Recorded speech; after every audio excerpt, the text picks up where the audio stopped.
আপনারা পাঠিয়ে দিয়েছেন। এই আইন এই জন্যই প্রয়োজন। কেন প্রয়োজন? দাঙ্গা, বেআইনি সমাবেশ, হিংসাত্মক বিক্ষোভ, আইন শৃঙ্খলা ভঙ্গের অন্যান্য ঘটনায় সরকারি ও বেসরকারি সম্পত্তি সুরক্ষা নিশ্চিত করা রাষ্ট্রের একটি গুরুত্বপূর্ণ দায়িত্ব।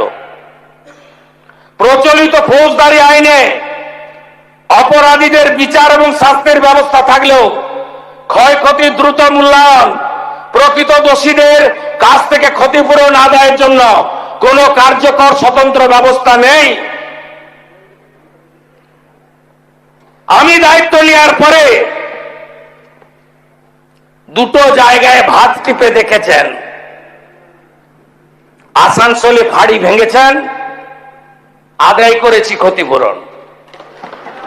সুদ সহ আদায় করব, 3 গুণ টাকা আদায় করব, ভিটা মাটি বেচে আদায় করব। শুধু জেল খাটাবো না, স্থাবর অস্থাবর সব প্রপার্টি অ্যাটাচমেন্ট করব, খুব দ্রুত অকশন করব, আদায় করব। পারসার কাছে পুলিশকে ঢিল মেরেছিলেন, রক্ত বেরিয়েছে। আপনি কি ভেবেছেন ধুলিয়ানে পুলিশ শাটারের তলায় ঢুকেছিল? ভেবেছেন এই পুলিশ মন্ত্রী সেই রকম? কালীঘাট থানায় পুলিশ টেবিলের নিচে ঢুকেছিল। আপনি ভেবেছেন ওইটা?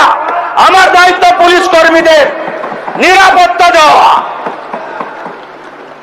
সরকারি বেসরকারি যাই ভাঙুন, 1 ইঞ্চি এগোতে দেব না। একদম নিশ্চিন্ত থাকুন।